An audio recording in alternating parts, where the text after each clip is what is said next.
शेठ तुम्हाला सांगू का, तुम्ही किती कमवते ना याच्यापेक्षा तुम्ही किती बचत करता रोजची ना त्याला महत्व आहे शेठ. आणि कसं आहे, तुमच्या गरजा तुम्हाला माहिती आहे, भविष्यातलं काय तुमचं उद्दिष्ट आहे त्यानुसार तुम्ही शेठ बचत सुरू करा ना. तुम्हाला जे काही उद्दिष्ट ठरवलंय त्याची एक फिक्स अमाऊंट ठरवा. तुमचं उत्पन्न तुम्हाला माहिती आहे शेठ. तुम्ही त्याच्यानुसार मला सांगा की इतकं इतकं मला हे करायचंय, आपण त्या पद्धतीनं बसू. त्या बचतीवरच तुमचा इन्शुरन्स ठरणार आहे. इन्शुरन्स का महत्वाचा आहे? तुम्हाला वाटतं बा माझ्या पाश्चात ते मिळून काय, पण तुम्ही नसताना तुमचं उत्पन्न तो इन्शुरन्स कशासाठी आहे? ते उत्पन्न स्थिर करण्यासाठी.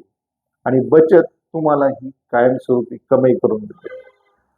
आणि मग त्यासाठी तुम्ही कशाला वेळ घालवता. आणि LIC अशी संस्था आहे ना, भारत सरकारची, सरकारी, तिच्यातल्या पैशाला कुठला धोका नाही. ठीक आहे, 2 रुपये ते मार्केटला जो फुकटा दाखवतात त्यापेक्षा कमी मिळतील, पण निश्चित मिळणार आहे. ही गोष्ट महत्वाची. कशाला वेळ घालवता, करून टाका पॉलिसी एखादी. धन्यवाद.